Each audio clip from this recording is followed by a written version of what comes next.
Ibu saudara yang terkasih jemaat Tuhan dimanapun saudara berada sore hari ini, mari pada kesempatan sore yang berbahagia ini kita mau bersama-sama memuji memuliakan nama Tuhan Allah kita. Kita mau bawa penyembahan kita di hadapan Tuhan. Kita mau rasakan kasih setia Tuhan selalu ada dalam setiap nafas kehidupan kita. Mari Bapak Ibu Saudara dimanapun saudara berada, saya jemput Bapak Ibu Saudara untuk bangkit berdiri. Kita mau membawa penyembahan kita di hadapan Tuhan. Haleluya Yesus. Haleluya, haleluya. Haleluya. Terima kasih Tuhan. Engkau baik dalam hidup kami Tuhan. Engkau baik, bahkan teramat baik dalam hidup kami Yesus. Haleluya. Mari katakan bersama-sama, ku menyembah dalam kudus hadirat-Mu Tuhan. Terima kasih Yesus.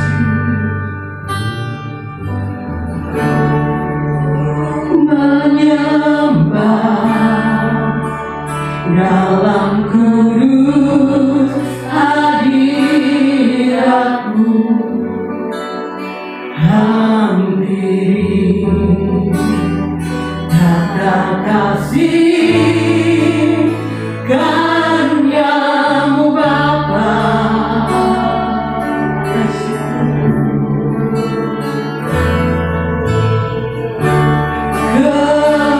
Kekuatanku hanya dalam hadirat-Mu, Yesusku. Hanya Kaulah segalanya.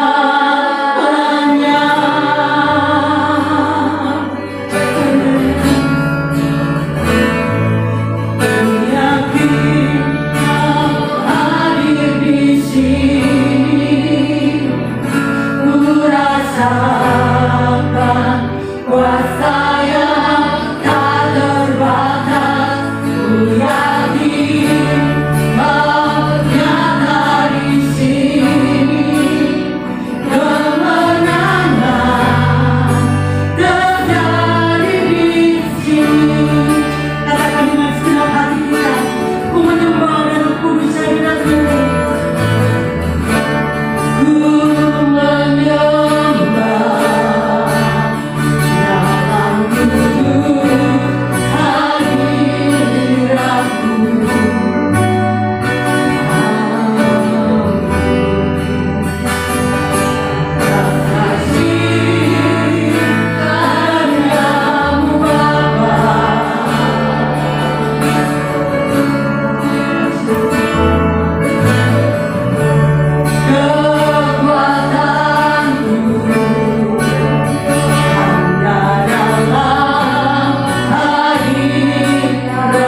Bapa, apapun situasi dan kondisi yang ada di sekitar kami hari ini, biarlah Tuhan hati kami tetap menyembah-Mu, hati kami tetap memuji-Mu, sebab Engkau Allah yang hidup, Allah yang berkuasa, dan Allah yang nyata dalam hidup kami. Sore hari ini Tuhan, bawalah setiap hati kami jemaat-Mu, dimanapun kami berada ya Bapa. Biarlah kami boleh tetap menyembah-Mu, ada dalam hadirat-Mu Tuhan. Dan kami percaya Bapa, sore hari ini Tuhan, ibadah kami menjadi satu ibadah yang diberkati oleh Tuhan. Terima kasih Bapa yang baik. Kami akan mulai ibadah sore hari ini Tuhan. Kami serahkan hanya di dalam nama Tuhan Yesus Kristus kami berdoa. Haleluya. Amin. Puji nama Tuhan Bapak Ibu Saudara yang terkasih. Allah kita adalah Allah yang luar biasa baiknya dalam hidup kita. Sekalipun mungkin saat ini situasi dan kondisi tidak memungkinkan kita untuk kita boleh bersama-sama, tetapi satu keyakinan kita di dalam Tuhan. Di dalam Tuhan kita tetap bersaudara. Oleh sebab itu pada saat sore hari ini, apapun kondisi kita mau tetap katakan Tuhan Yesus baik dulu, sekarang, dan selamanya. Haleluya. Mari kita mau puji Dia. Dan untuk kesudahan atas setiamu Tuhan. Amin. Hari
kehidupan kami.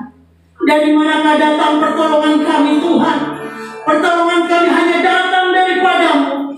Oleh sebab itu pada saat sore hari ini, Bapa, dimanapun jemaat Tuhan berada, biarkan kami, Tuhan, boleh tetap memandang wajah-Mu, dan kami tetap berseru bahwa pertolongan kami hanya datang daripada-Mu, Yesus, yang memberikan kemenangan dalam hidup kami. Terima kasih, Tuhan. Mari kita membuka hati kita kembali di hadapan Tuhan. Katakan kepada Tuhan, bukan karena Tuhan dan berkat kami, Tuhan, kami ada dan berdiri sampai hari ini. Kami boleh sehat sampai hari ini, Tuhan. Semua berkat Engkau, Tuhan. Terima kasih, Bapa. Bukan dengan kekuatanku ku dapat jalani hidupku, tanpa Tuhan yang di sampingku. Ku tak mampu sendiri, Engkaulah kuatku yang menopangku. Bukan dengan kekuatanku, bukan dengan kekuatanku. Terima kasih. Ku dapat jalani hidupku,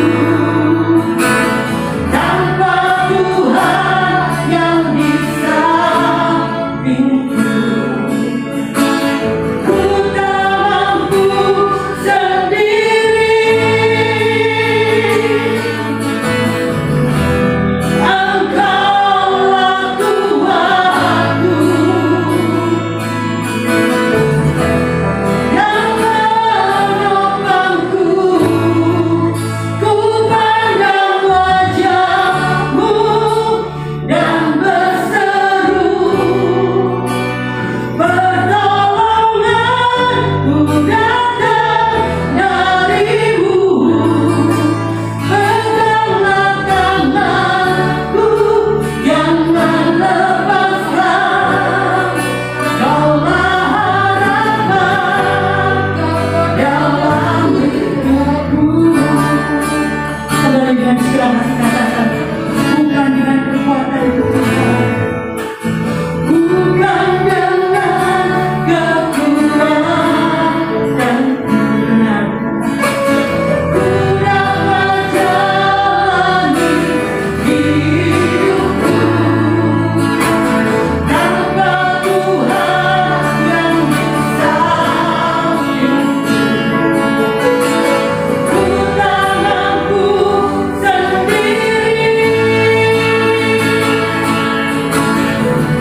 Dengan kasih Kristus, saudara yang membawa kita masuk dalam doa.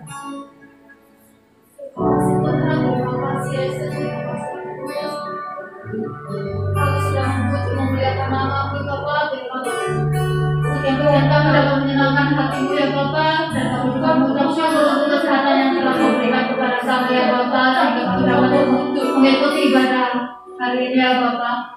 Dan sebentar kami akan mendengarkan sebagian firman-Mu ya Bapa, biarlah Tuhan siapkan hati pikiran kami untuk kami menerima berkat firman-Mu.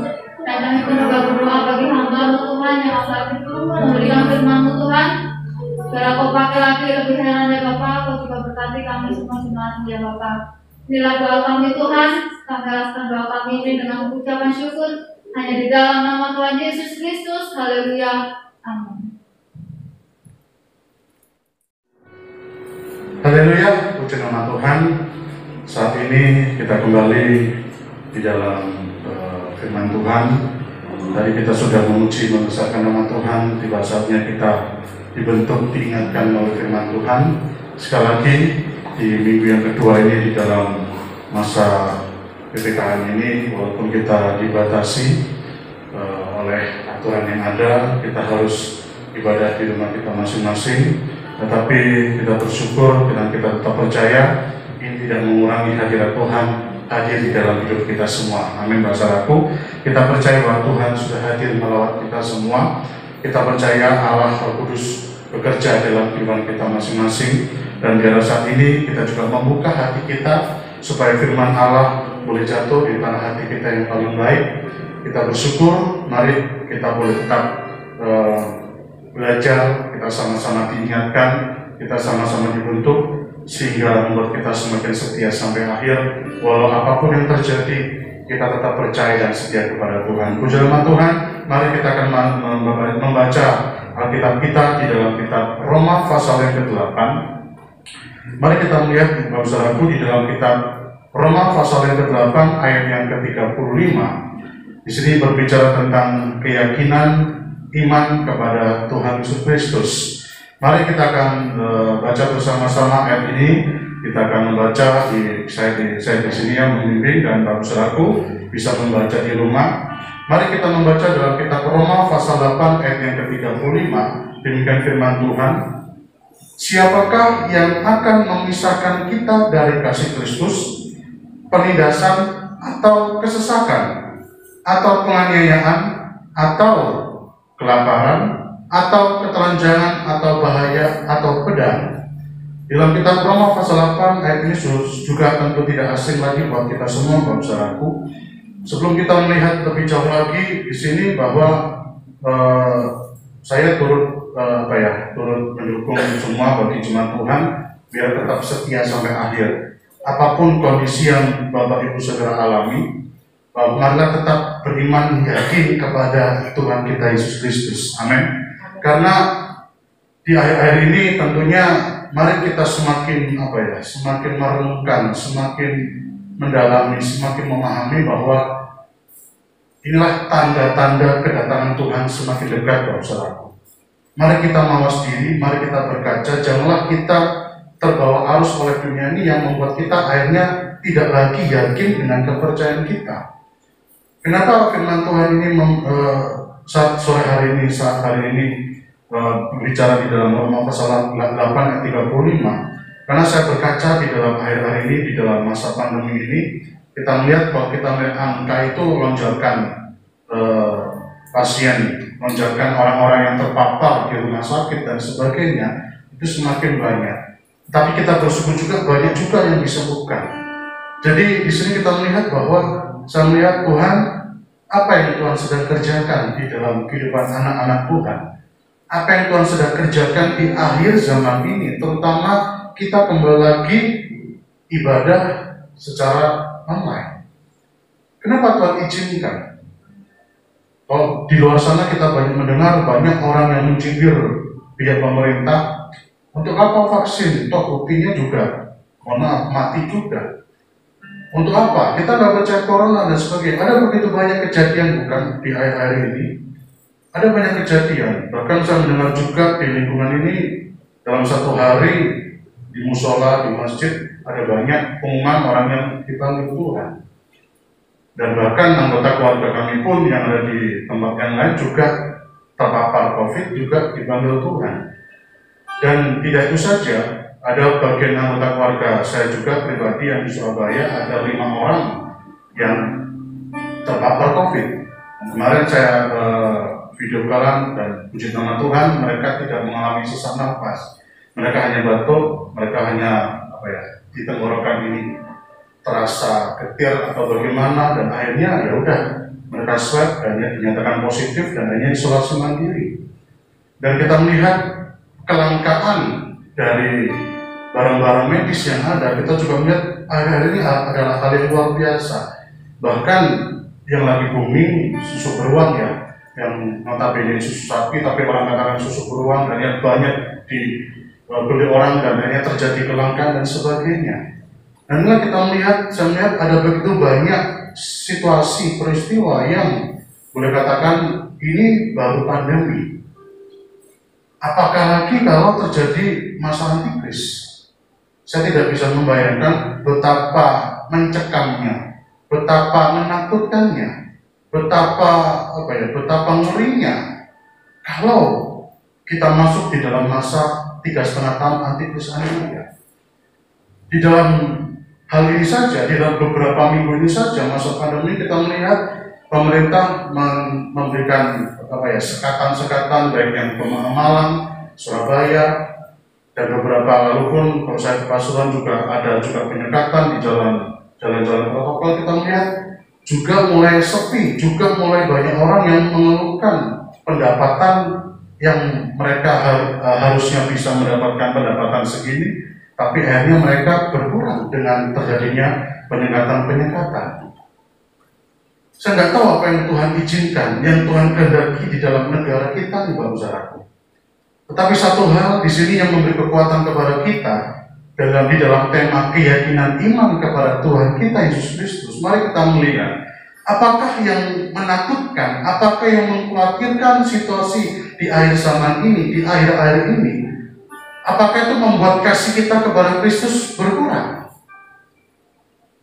Apakah dengan situasi pandemi ini membuat keyakinan kita kepada Tuhan berkurang? Apakah dengan penyakit, apakah dengan terpaparnya kita dengan COVID-19 ini akhirnya membuat keyakinan kita akhirnya berkurang kepada Tuhan kita Yesus Kristus? Masih bersyukur kalau kita masih diberikan kesehatan, tidak terpapar oleh virus ini. Masih bersyukur kita masih bisa bekerja, masih bisa beraktivitas, masih bisa bernafas dengan lega, masih bisa melakukan aktivitas dengan bebas. Kita masih bersyukur sebenarnya dibandingkan dengan mereka yang pernah atau sekarang ini terpapar. Karena ya boleh katakan kalau saya pernah mendengar mereka yang terpapar, mereka mulai sesek, ngomong aja udah ngos-ngosan gitu ya. Iya, sudah. Jadi ada hal yang membuat saya apalagi sekarang kalau orang dengan orang batuk, orang bersin itu udah langsung mikir gitu ya, waduh, ini hati-hati dengan corona. Orang seperti orang yang batuk ini seolah-olah tersingkirkan, seolah-olah waduh aku ini dijauhi, aku ini jadi beban. Apalagi kita melihat rumah sakit IGD penuh. Bahkan tidak itu saja, tenaga medis pun banyak yang berguguran. Kita nggak tahu Bapak Saudara yang terjadi di dunia kita ini, yang sekarang terjadi ini. Lalu firman Tuhan muncul di dalam kehidupan kita saat ini, yaitu dikatakan, siapakah yang akan memisahkan kita dari kasih Kristus? Kalau mungkin tertulis di sini dalam kitab Roma pasal 8 ayat 35, apa yang memisahkan, apa yang membuat kita takut akhirnya? Hanya di gereja pun, itu tadi ada banyak gejolak, di pasar dibuka, tetapi kenapa rumah ibadah harus ditutup? Ada banyak gejolak di sana. Memang, saya tidak mau terlalu membahas lebih panjang, fungsi pasar memang tidak bisa dipindah ke rumah. Tetapi fungsi ibadah di gereja masih bisa kita pindahkan di rumah. Kita bisa memuji Tuhan, kita masih bisa membaca Alkitab, kita masih bisa menyembah, kita masih bisa berdoa. Memang pemerintah menyarankan kita untuk ibadah di rumah kita masing-masing. Dan tentunya kita sebagai orang percaya tidak mengurangi, sekali lagi, tidak mengurangi hadirat Tuhan. Amin, saudaraku, asalkan hati kita sungguh-sungguh. Dan ya, pertanyaan ini muncul, apa yang membuat menakutkan, apa yang membuat mengkhawatirkan, apa yang membuat memisahkan kasih kita kepada Kristus? Saya katakan bukan karena online-nya. Bukan karena online-nya. Karena ada begitu banyak orang yang juga merasa, wah ini online ya wes, beruntung gak ke gereja. Orang yang tidak suka ibadah akhirnya lebih suka, ya mohon maaf. Tetapi Tuhan bekerja dalam hidup kita, bro. Apa yang memisahkan kasih kita kepada Kristus? Kalau dalam kitab Roma 8 tadi dikatakan, apakah penindasan? Apakah kesesakan? Masalah yang terjadi? Apakah terjadi suatu pergumulan yang hebat? Atau mungkin boleh katakan, apakah pandemi ini? Firman Allah sudah mencatat, saudaraku. Firman Allah sudah mencatat, apakah yang memisahkan kasih kita kepada Kristus? Penindasan, kesesakan, penganiayaan, kelaparankah? Atau ketelanjangankah? Atau bahaya pandemi ini? Boleh katakan, ya ini bahaya. Kalau kita tidak jaga-jaga, kalau kita tidak prokes, kalau kita tidak tidak menerapkan protokol juga berbahaya, saudaraku. Atau pedang. Atau mungkin kalau saya tambahin di sini dikatakan, apakah pandemi? Apakah pandemi di sini yang terjadi yang membuat memisahkan kita dari kasih Kristus? Lalu pertanyaan, bagaimana cara mengatasinya? Bagaimana cara mengatasi supaya kita tidak terpisahkan oleh kasih Kristus? Bagaimana cara mengatasi ini? Yang membuat kita seolah memang kita sadar kita takut, ada rasa khawatir, ada rasa gelisah. Bagi kita yang tidak terpapar mungkin wah nggak takut, aku nggak percaya sama corona. Tetapi bagi mereka yang korban, saudaraku, bagi mereka yang mengalami, mereka yang terpapar, wah, ada situasi yang tidak bisa dikatakan. Ada situasi yang tidak bisa diungkapkan. Ada situasi yang mungkin katakan, mohon maaf, mati aku. Nanti aku dikubur dengan cara seperti ini. Nanti aku dipisahkan, aku diungsikan. Nanti aku begini. Ada begitu banyak ketakutan yang dialami orang-orang yang sudah terpapar mungkin. Tapi bersyukur bagi mereka yang punya mental yang kuat. Tapi ada sebagian orang juga yang mengalami kegelisahan, ketakutan. Dan tidak semua orang kan punya mental yang kuat. Tidak semua orang juga yang gelisah. Mungkin kita anggap ada 55, ada orang yang cuek dengan apa yang dia alami, ada orang yang gelisah dengan apa yang dia alami. Lalu sekarang pertanyaannya, bagaimana cara kita mengatasi?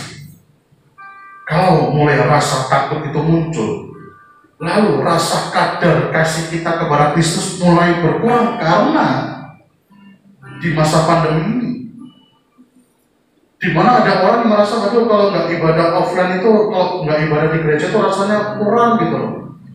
Mau nggak mau itu kan hanya mengurangi apa? Mengurangi solidaritas dengan sesama, mengurangi komunikasi dengan sesama, mengurangi juga mungkin rasanya kalau di gereja itu lebih enak, tapi di rumah kok rasanya ada aja halangan, yang ada tamu yang anak begini yang begitu, ada begitu banyak halangan. Ada begitu banyak halangan. Bisa pelayanan secara online bisa berhasil 100%, bisa juga cuma 70%, bisa juga bahkan bisa 30%. Atau mungkin juga bisa cuma 10% berhasil nyampe kepada orang-orang tertentu bagi yang memiliki HP. Tapi bagi mereka yang tidak memiliki, bagaimana? Dan di sini firman Tuhan datang kepada bagaimana cara mengatasi supaya kita tidak terpisah dari kasih Kristus. Bagaimana mengatasi supaya apa yang menakutkan ini tidak membuat kita hanya ada jarak dengan Tuhan kita.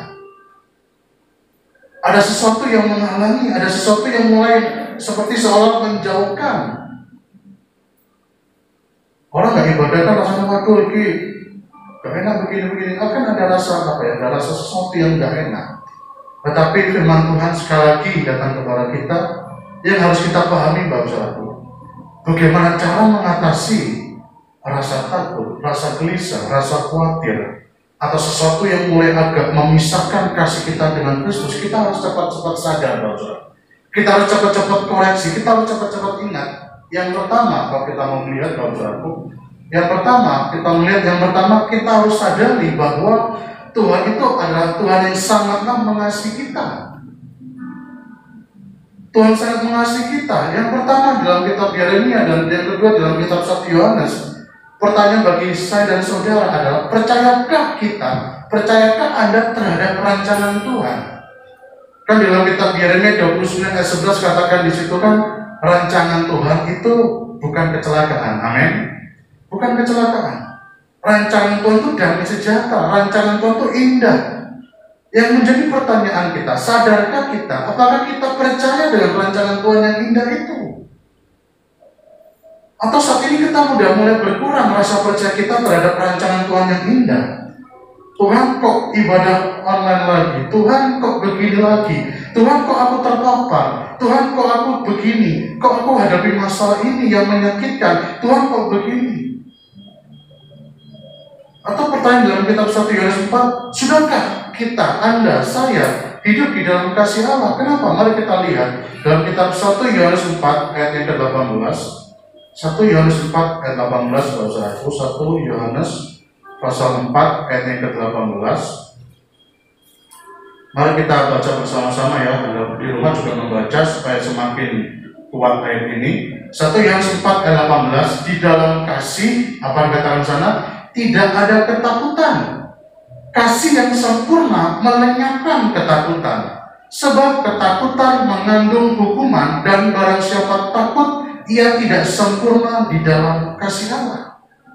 Perhatikan di situ dengan pelan-pelan ya. Di dalam kasih tidak ada ketakutan. Dan tema Natal kita kemarin ini apa? Jelas, Allah adalah kasih. Di ayat 18 dikatakan di dalam kasih tidak ada ketakutan. Berarti kalau saya ganti Allah adalah kasih, di dalam kasih tidak berarti di dalam Allah tidak ada apa? Ketakutan. Jadi pertanyaan, sudahkah kita hidup di dalam kasih Allah? Sudahkah kita hidup di dalam Allah itu sendiri? Yang menjamin rancangan Tuhan itu luar biasa indahnya. Rancangan Tuhan bukan kecelakaan sekali lagi. Kalau kita masih takut dengan masa depan kita, pertanyaannya, sudah berkurangkah kadar kepercayaan kita dengan Tuhan? Atau kita sudah hidup bukan di dalam kasih Allah lagi, tapi kasih akan dunia, sehingga kita takut menghadapi apa yang terjadi, apa yang ada di depan kita, apa yang menjadi masa depan kita takut. Kenapa? Karena kita hidup di dalam apa? Mungkin gaji kita. Kita hidup di dalam pekerjaan kita. Aduh, pekerjaan ini kok gak masa depan suram ya, kok nggak yakin aku dengan gajiku cukup nggak ya, dengan apa yang saya alami cukup nggak ya? Itu karena kita hidup di dalam mungkin pekerjaan kita hidup di dalam gaji kita hidup dalam pendapatan kita hidup di dalam lingkungan tetangga kita, ya kita nggak akan yakin, nggak akan percaya. Tapi kalau kita hidup di dalam kasih Allah, kita hidup di dalam Allah, apapun yang terjadi. Kitab Mazmur 23, sekalipun aku dalam lembah gelap, aku tidak takut bahaya. Amin, saudaraku. Aku nggak takut. Kenapa? Karena kita hidup di dalam kasih Allah. Bukan hidup di dalam pendapatan yang kita bisa hitung kalkulasi, yang bisa berkurang, yang bisa habis dalam sekejap. Jadi di sini dikatakan jelas, kita harus sadari bahwa Tuhan itu sangatlah mengasihi kita. Dan kalau Tuhan sangat mengasihi kita, masa sih dia gak dengar doa kita? Masa sih dia gak memberikan jaminan masa depan?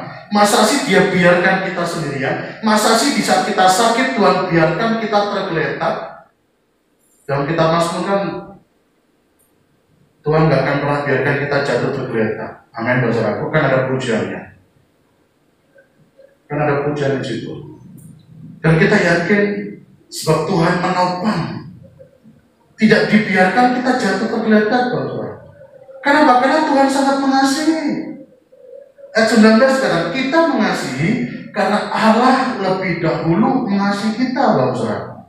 Nah sekarang kalau Allah lebih dahulu mengasihi kita, Sekali lagi, masakan dia akan membiarkan kita sendirian? Masakan dia akan membiarkan kita terpuruk dalam masalah ini? Masakan dia biarkan masa depan kita ini suram?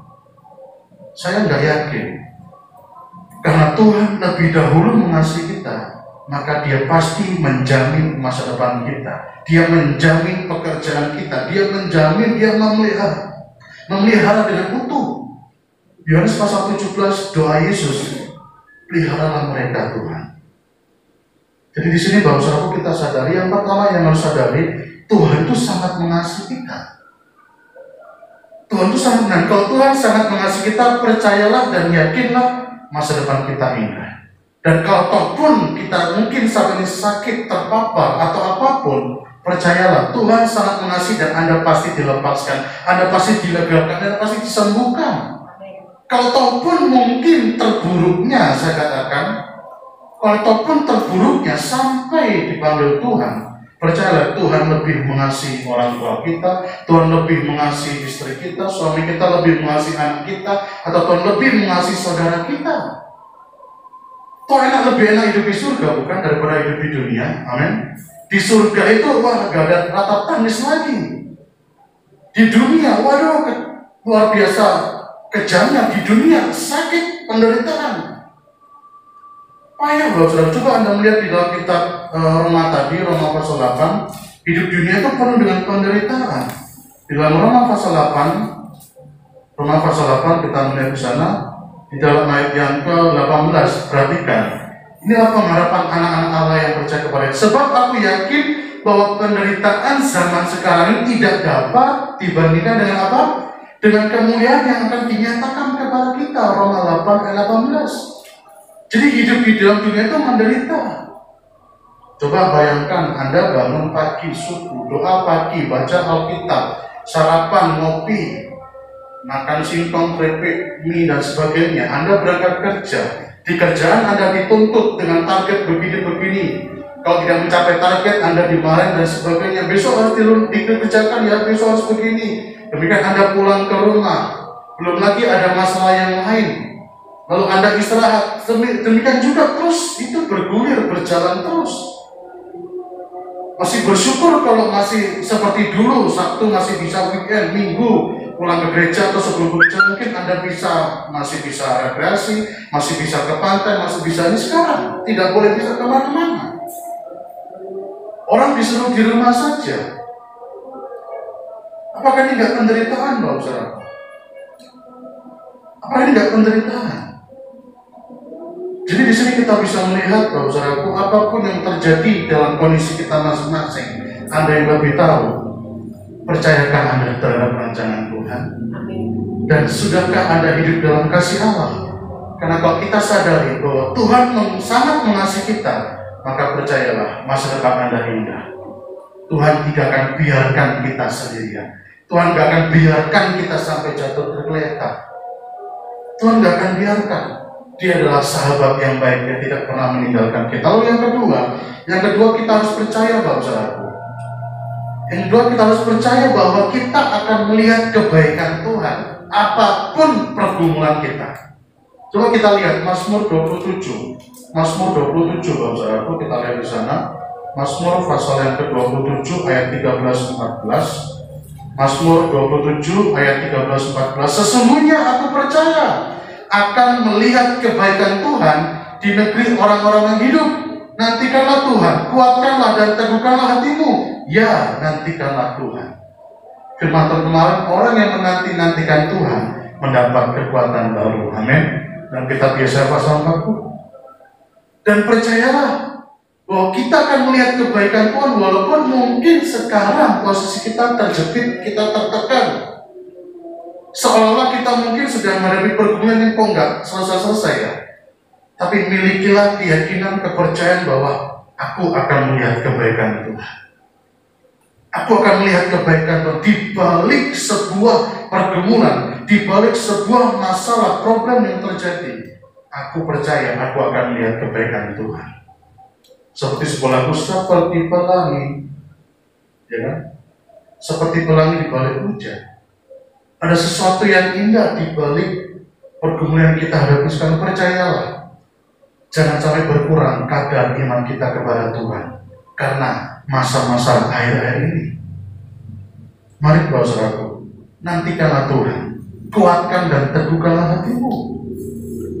Jadi sini bagaimana cara mengatasi supaya kita tidak takut, gelisah dan dengan apa yang terjadi di saat sekarang, dan supaya kadar kasih kita ini tidak berkurang, membuat kita terpisah. Kita harus sadari, kita harus percaya bahwa Tuhan sangat mengasihi kita dan kita akan melihat kebaikan Tuhan yang luar biasa. Itu sebabnya Bapak Saudaraku, firman Tuhan kemarin mengingatkan kita bahwa yang mengalahkan dunia itu adalah iman yang percaya kepada Yesus Kristus. Amin. Hanya iman yang percaya kepada Yesus Kristus itulah yang mengalahkan dunia. Kenapa iman yang percaya kepada Yesus Kristus itu saja yang bisa mengalahkan dunia? Yang pertama, jawaban yang pertama, karena dalam kitab Kejadian 2 ayat 3, karena Dia adalah Sang Pencipta. Dia atur segala masa, Dia membuat ciptaan dari yang tidak ada menjadi ada, dari hari pertama sampai hari Sabat, hari yang ke-7. Lalu yang kedua, iman yang percaya dan berharap hanya kepada Yesus Kristus yang mengalahkan dunia. Kenapa hanya iman hanya kepada Yesus saja? Karena yang kedua, Yesaya 41:18, karena Dia adalah Allah yang sanggup melakukan segalanya. Coba Anda lihat di sana, Yesaya 41 ayat 18. Ada hal yang indah. Yesaya 41 ayat 18, saudaraku. Yesaya 41 ayat 18. Aku akan membuat sungai-sungai memancar di atas apa di situ? Bukit-bukit yang gundul. Lihat, Tuhan melakukan sesuatu yang mustahil. Tuhan membuat sungai di bukit yang gundul. Mana mungkin di bukit yang gundul itu ada sungai, kecuali bukit-bukit itu bagus, hijau, pasti ada mata air. Tetapi bukit gundul Tuhan membuat ada sungai, lalu dan membuat mata-mata air membual di tengah dataran. Lihat, di tengah dataran Tuhan bisa membuat mata air. Lalu aku akan membuat padang gurun menjadi telaga. Lanjut lagi, dan memancarkan air dari tanah kering. Lihat, perhatikan, bahkan silakan Anda baca selanjutnya. Dikatakan ayat 19, aku akan menanam pohon aras di padang gurun, pohon penaga, pohon murad, dan pohon minyak. Aku menambahkan pohon sanubar di padang belantara. Perhatikan, ini sesuatu yang gersang, kering, seperti seolah nggak ada harapan. Mungkin sama dengan situasi saat ini. Situasi saat ini mungkin boleh katakan kering, gersang, nggak ada apa-apa. Kita nggak bisa kumpul, kita nggak bisa jalan-jalan, kita nggak bisa begini, begitu, dan sebagainya. Seolah-olah kering. Bahkan ke gereja pun juga nggak boleh, ke mall nggak boleh, ke sini nggak boleh, kemana-mana nggak boleh. Harus seperti seolah-olah kering. Tapi percayalah, kalau kita berharap hanya kepada Yesus, Tuhan bisa ubahkan sesuatu yang mungkin dikatakan padang belantara, padang gurun, bukit yang gundul, tapi Tuhan bisa memunculkan mata air kehidupan, sesuatu yang bisa menyegarkan. Perhatikan di sini. Itu sebabnya, karena Dia adalah Allah yang sanggup melakukan segalanya.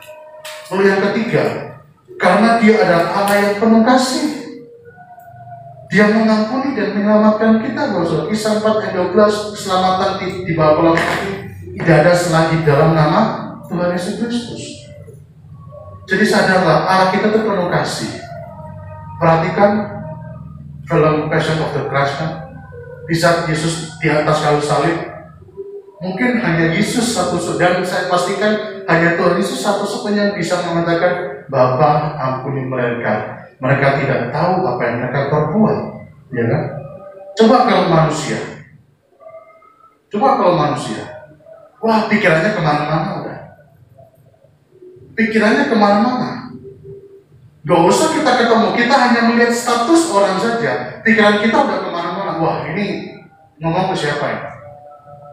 Wah, ini lagi ngapain? Lagi nyindir saya, ini lagi ngapain? Gak usah ketemu orang, kita hanya baca status saja, status di sosial media, kita kan pikiran kita udah kemana-mana. Nah, ini Tuhan kita Yesus Kristus, di saat Dia disiksa, didera, dianiaya, difitnah, dipukul, dan sebagainya, dia bisa mengatakan, Bapa ampuni mereka, karena mereka tidak tahu apa yang mereka perbuat. Ini adalah satu hal yang luar biasa, Bapak. Tuhan kita Allah yang penuh kasih. Dia mengampuni, Dia menyelamatkan. Sebesar apapun, semerah apapun dosa kita, mungkin kalau dalam kata Alkitab semerah seperti kirmisi, Tuhan akan ubahkan putih seperti salju. Amin, saudaraku. Dan kitab Mazmur juga katakan Tuhan membuang jauh segala dosa kita. Sejauh timur dari barat, sampai Tuhan buang semua sampai ke dalam tubir laut. Jadi nikmatlah, ini keunggulan kita sebagai orang percaya. Iman yang percaya dan berharap kepada Tuhan Yesus Kristus, itu yang mengarahkan dunia. Apa yang perlu kita takutkan lagi? Apa yang membuat kita terpisahkan oleh kasih Kristus? Mari kita kalahkan dengan iman percaya kepada Yesus. Dengan kita sadar bahwa Dia benar-benar Allah yang sangat mengasihi kita.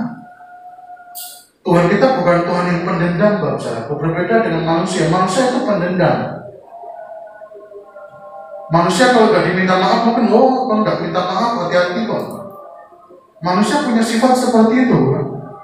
Kalau dia nggak minta maaf sampai kapanpun aku nggak akan mengampuni, sampai nggak boleh injek, nggak boleh ketemu, nggak boleh begini. Itu sifat manusia. Tetapi manusia yang mengalami kasih Allah, dia akan memberikan pengampunan. Manusia yang percaya beriman kepada Yesus, dia akan melepas pengampunan apa? Dia hidup di dalam Allah.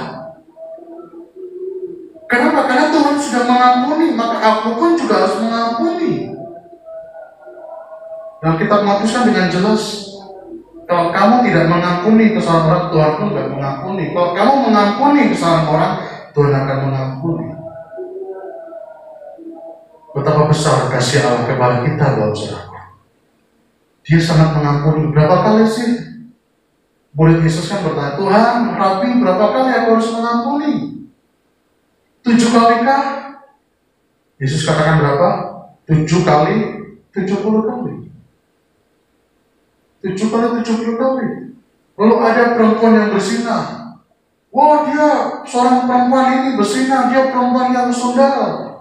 Lalu Yesus menggores garis dengan tangannya. Siapa yang tidak berdosa, silakan lempari perempuan ini. Lalu tidak ada satupun orang yang melempar. Lalu perempuan ini datang kepada Yesus berterima kasih, dan Yesus katakan, jangan berbuat dosa lagi. Amin, saudaraku. Itu pengampunan Tuhan yang sangat luar biasa. Itu pengampunan Tuhan yang luar biasa, nggak mudah. Itu sebabnya kita bersyukur. Jangan sampai ada kepercayaan kita kepada Tuhan berkurang, iman kita kepada Yesus berkurang. Oleh sebab itu, Bapak Saudaraku, betapa pentingnya kita mengevaluasi diri di akhir ini, di akhir zaman ini, di masa pandemi ini, di masa masa PPKM. Mari kita evaluasi diri.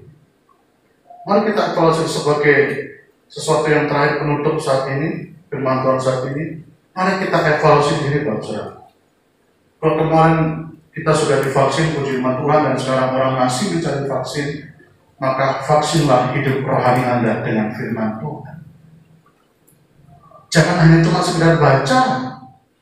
Orang sekedar baca seperti novel saja kita baca, kita maknai, kita dalami. Oh, ceritanya seperti ini, tokoh protagonisnya ini, tokoh antagonisnya begini, awalnya begini, tengahnya begini, endingnya begini.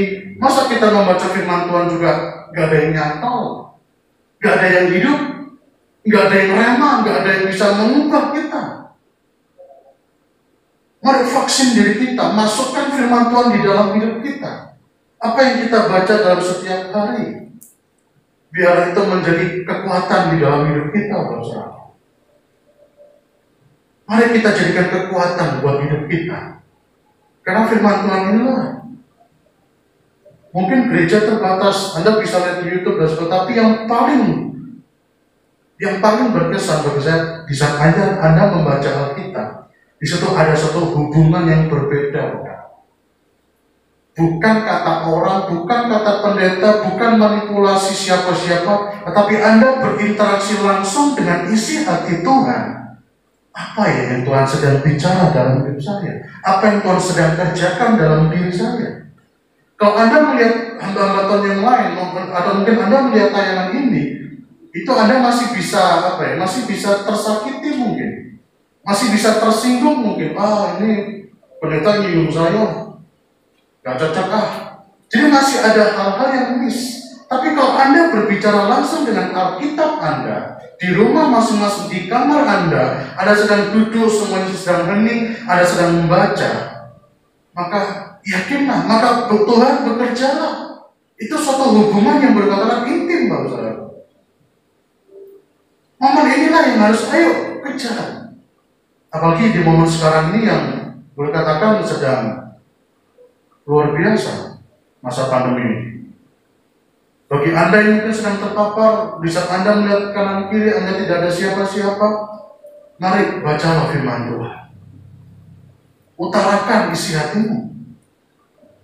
Ada yang sedang terpapar, ada yang menghadapi masalah pergumulan, ada yang sedang mungkin baik-baik saja, sedang bersukacita. Mari kembali kepada firman Tuhan, back to basic, kembali kepada back to Bible, kembali kepada firman Allah yang merupakan isi hati Tuhan. Dan ini adalah waktu yang berkatakan sangat tepat.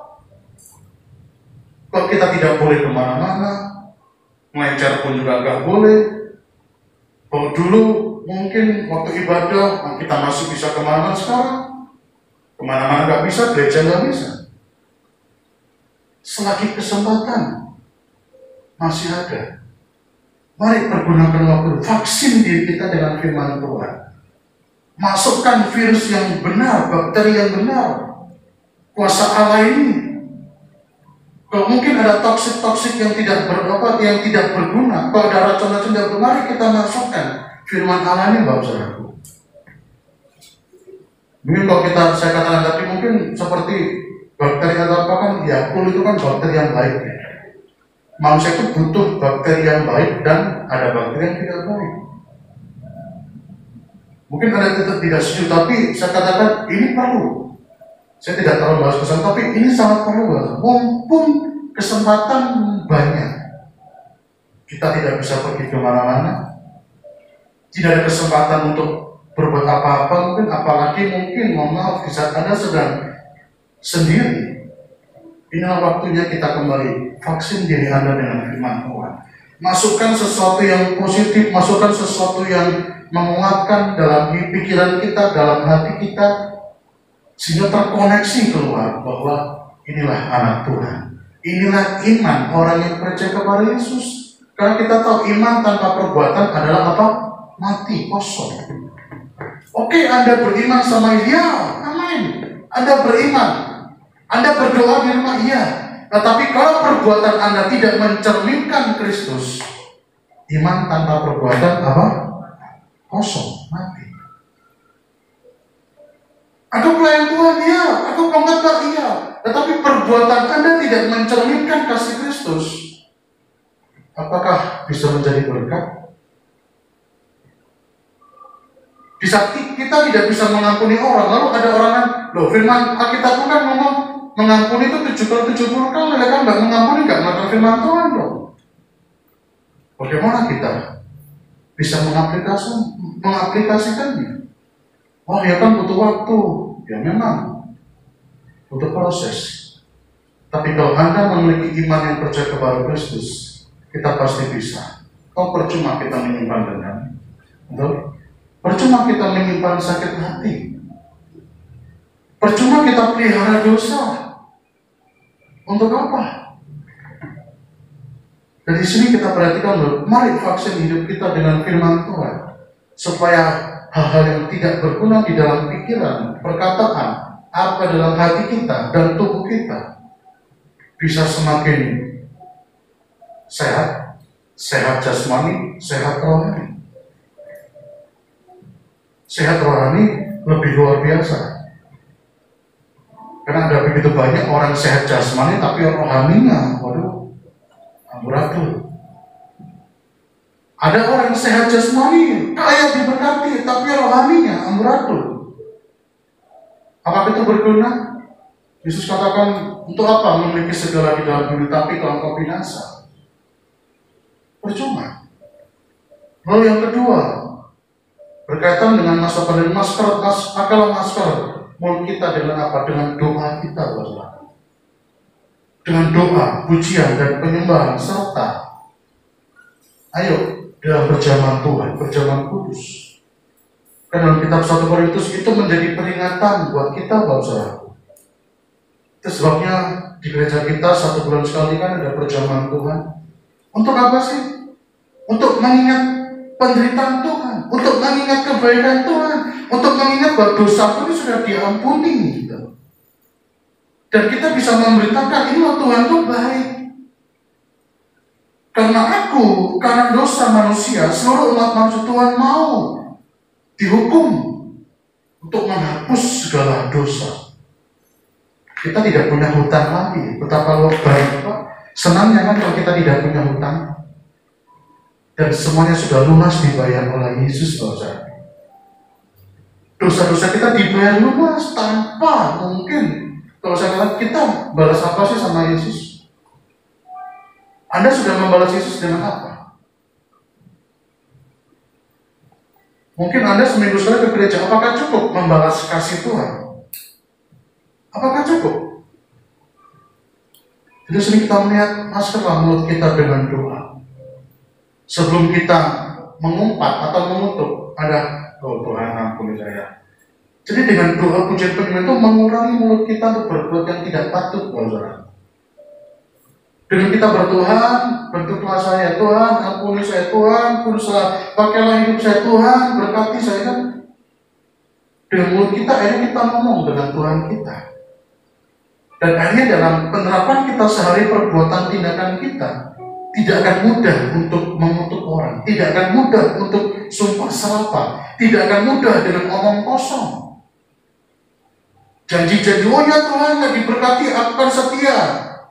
Sekarang di gereja gak ada ibadah, Anda dibilang setia? Atau kesempatan, gak ada gereja. Oh dulu ada pelayanan ditolak-tolak. Sekarang gak ada ibadah, kesempatan. Dan bagi saya, apakah kita sudah mempergunakan waktu? Apakah Anda sudah pergunakan waktu selama ini? Menjadi pertanyaan buat kita semua, Pak. Menjadi pertanyaan buat kita semua. Sudahkah kita membalas semua kebaikan Tuhan? Lalu yang ketiga, yang kita harus evaluasi diri kita, sudahkah kita mencuci tangan kita dengan bersih? Sudahkah kita mencuci tangan kita dengan bersih? Dalam kitab Mazmur, Tuhan siapakah yang boleh naik ke gunung Tuhan? Orang yang murni hatinya, yang tangannya tidak menumpahkan darah.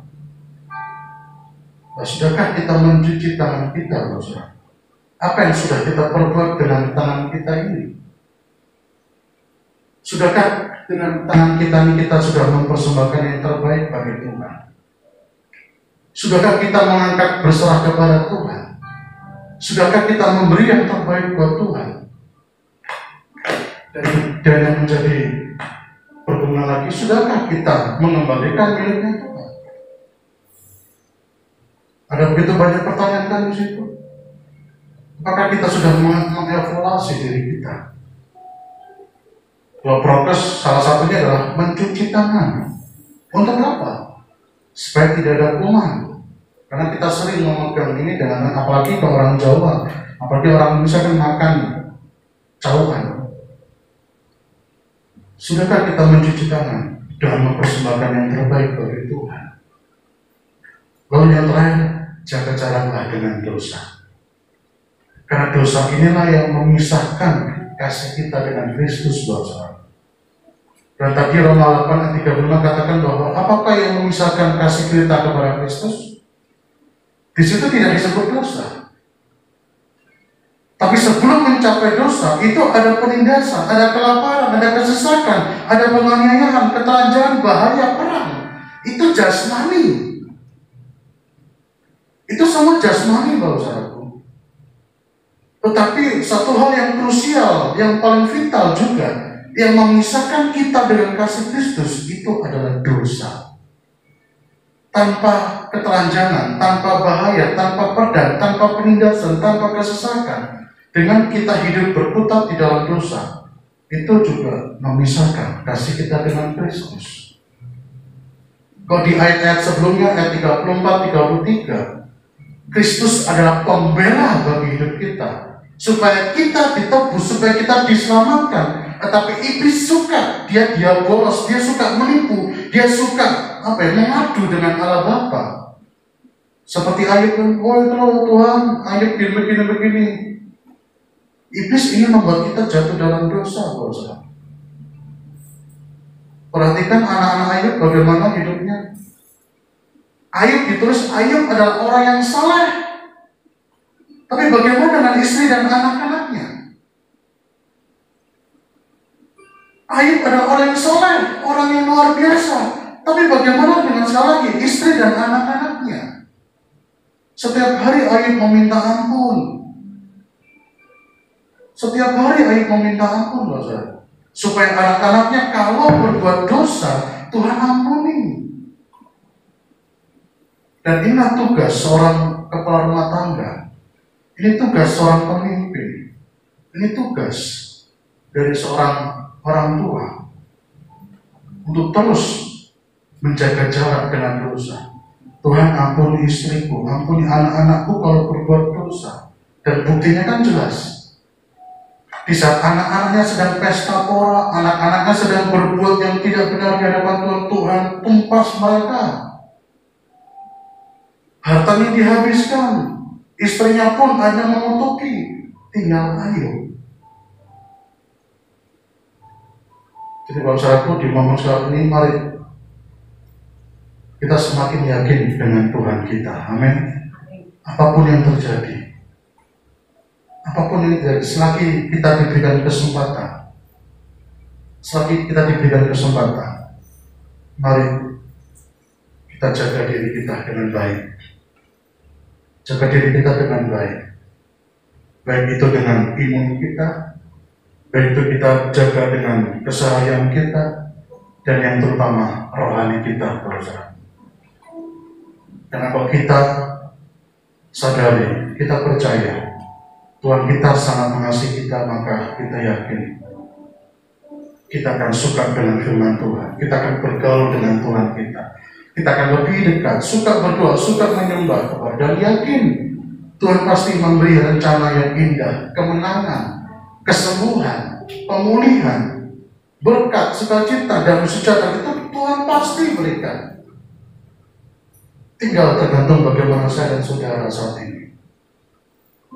Apakah kita hidup sembrono atau kita ikuti dari apa yang menjadi maunya Tuhan, kehendak Tuhan.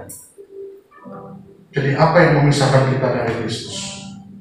Anda bisa jawab. Mungkin saat ini saya tertindas Tuhan. Mungkin saat ini saya sedang tersesat oleh masalah yang saya hadapi. Istri saya begini, anak saya begini. Atau mungkin seorang istri, suami saya begini, anak saya begini. Atau doa seorang anak, orang tua saya begini Tuhan. Orang tua saya gak jadi berkat. Atau orang tua anak saya gak bisa nurut Tuhan. Atau kita mungkin sedang terhimpit oleh suatu hitam piutang. Tuhan, aku gak bisa mengatasi ini Tuhan. Bagaimana saya bisa lepas? Atau kita sedang teraniaya, terintimidasi. Lihat kamu ke gereja, putus hubungan dengan keluarga. Lihat kamu ke gereja, kamu dipecat. Dan kamu lebih milih Tuhan, kamu akan begini resikonya. Mungkin kita sedang teraniaya secara rohani. Atau mungkin kita sedang kelaparan. Benar-benar kelaparan, nggak punya apa-apa Tuhan. Saya di PHK, saya dipecat tanpa pesangon. Saya nggak punya kerjaan, apalagi usia saya segini, kesehatan saya juga tidak menunjang. Bagaimana Tuhan? Syukur-syukur masih bisa makan. Bahkan mungkin bisa puasa Tuhan. Atau mungkin ketelanjangan, jasmani mungkin sebenarnya nggak ada di antara kita. Tetapi secara rohani, ketelanjangan secara rohani mungkin. Ada orang yang menelanjangi dosa-dosa kita masa lalu. Kamu nggak layak. Kamu itu mantan narapidana, kamu itu mantan begini, kamu itu begini, nggak layak. Kita ditelanjangin secara sosial. Kamu tuh orang Kristen, kamu tuh gak dianggap di sini. Kamu tuh orang terbuang, kamu tuh begini. Atau kita sedang menghadapi bahaya? Bahaya dalam arti di sini bisa mungkin ada sedang, sekali lagi, mohon maaf, terpapar mungkin COVID. Jadi kita terpapar COVID, kita nggak usah takut lagi, bukan? Kita nggak usah takut lagi, karena memang ini yang terjadi. Dan jangan jangan disia-siakan, jangan disingkirkan, kita doakan. Mereka yang terpapar kita doakan, kita dukung mereka, kita kasih semangat, karena itu yang lebih berguna. Karena kita kan nggak boleh dekat dengan mereka. Kita ada jarak. Dan salah satu yang membuat mereka tidak terancam bahaya, terutama mereka mungkin dengan situasi saat ini, waduh rumah sakit begini, nanti aku diginikan, nanti dibunuh ini dan sebagainya. Mari kita dukung mereka. Jangan kita dengar mereka positif lalu kita, oh begini, gak usah ke gereja, ngapain ke gereja, ngapain dekat-dekat begini. Kita doakan mereka, kita dukung mereka. Tapi jelas kita tetap menjaga protokol, amin. Itu harus kita kerjakan. Mungkin pedang yang mengancam kita, atau apapun lah sedang yang tidak tertulis mungkin di dalam Roma 8. Apa yang memisahkan? Mulai terpisah. Mari dekatkan dirimu dengan Tuhan. Mari jangan ragukan firman Tuhan. Yakinlah pada iman kita, itu iman Yesus Kristus yang mengalahkan dunia. Amin. Yakinlah kepada Tuhan. Tuhan bisa mengubah segalanya. Tuhan bisa melakukan segalanya. Bersama Tuhan, firman Tuhan dan sepanjang lebar. Tetapi biarlah menjadi renungan buat kita. Kita angkat sebuah pujian yang mengatakan, tiada pernah kuragukan kasih setiamu Tuhan. Haleluya. Tiada pernah kuragukan, amin, kasih setiamu Tuhan. Kasih setiamu ya Tuhan, setiap waktu dalam hidupku tak pernah kau tinggalkan. Meski langit tanpa surah, meski langit tanpa surah, awan gelap pun menghadap, hadapi badai, lewati gelombang, tak pernah kau tinggalkan diriku. Tak bolong berbangsa, walau seribu rentang di sisiku, kau tetaplah penolong.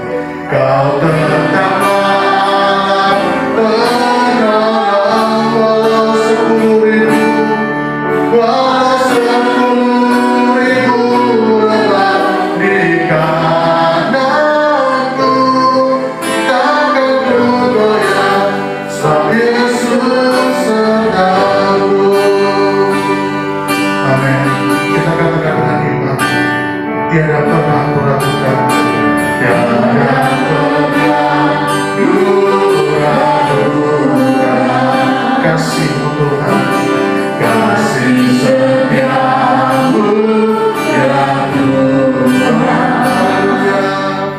Setiap waktu dalam hidupku, tak pernah kau tinggalkan. Meski langit tanpa surah, meski langit tanpa surah,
kasih Yesus.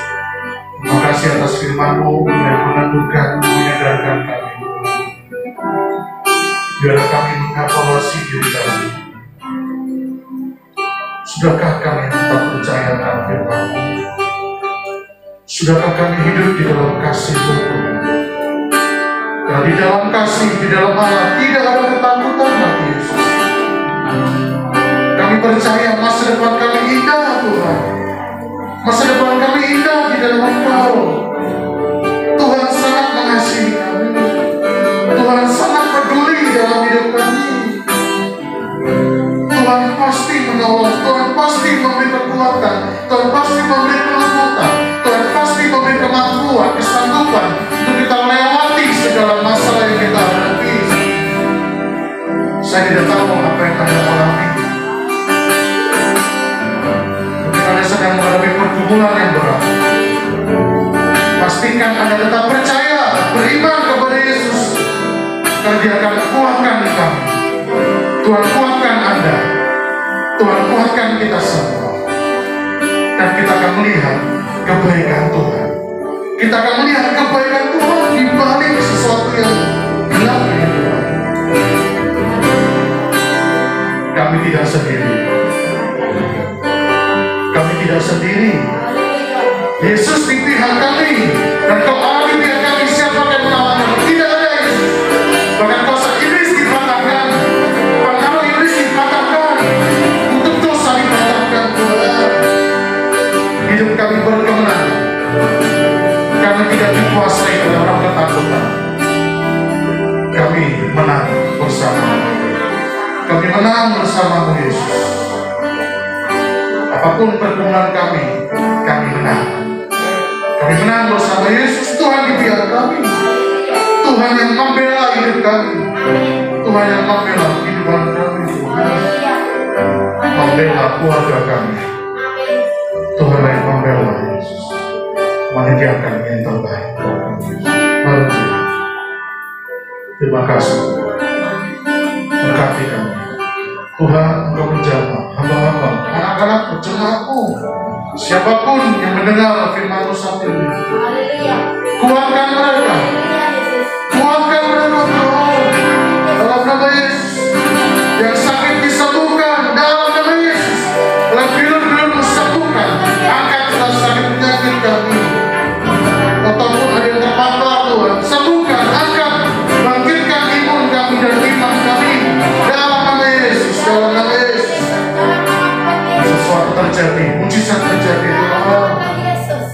Pemulihan terjadi di dalam hidup kami. Terima kasih, terima kasih. Terima kasih atas firman. Berkaryalah terus ya Tuhan dalam hidup kami. Berkaryalah terus ya. Memberkati kami. Terima kasih atas firman. Terima kasih atas hamba-hamba sudah mulai berkati 4 kali ganda.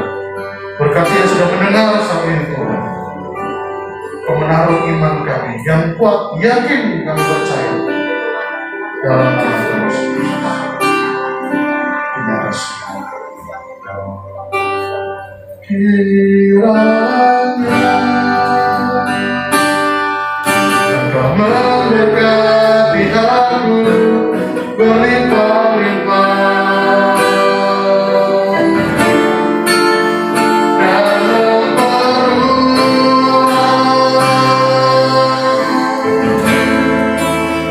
daerahku.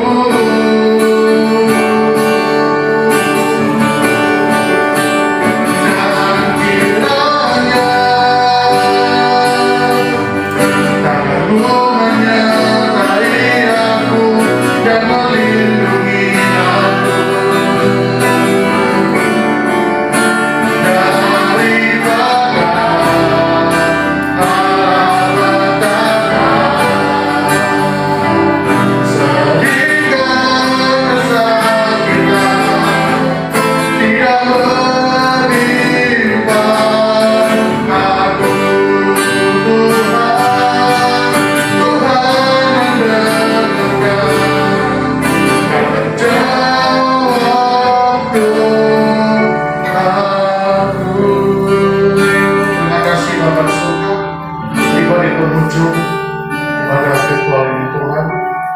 percaya Engkau memberkati para pelayan, Engkau memberkati para pendengar, Engkau memberkati kami semua. Kami percaya berkat-Mu tidak akan lewat begitu saja ya Tuhan. Berkat-Mu melimpah di dalam uang kandungan kami, memberkati pekerjaan kami, masa depan penuh harapan. Kami percaya di dalam Engkau ada pengharapan yang pasti, ada kekuatan, ada sukacita, ada kesembuhan, ada pemulihan. Kami percaya Tuhan, Engkau memberkati setiap pribadi yang ada. Engkau menolong kebeserta senantiasa dari sekarang sampai akhir ya Bapa. Terima kasih Tuhan, berkat-Mu melimpah di dalam kehidupan kami. Dan kalau kami mengakhiri ibadah ini, terimalah berkat daripada Allah Bapa, cinta kasih anak yang tunggal, yaitu Tuhan Yesus Kristus, bersama penghiburan dan sejahtera sukacita Allah Roh Kudus, memberkati kita semua dari hari ini, esok sampai Maranatha. Tuhan memberkati kita semua dan lipat kali ganda. Kami terima dengan ucapan syukur, dan kami tutup ya Tuhan, kami alaskan doa kami, dan di dalam nama Tuhan Yesus Kristus. Haleluya.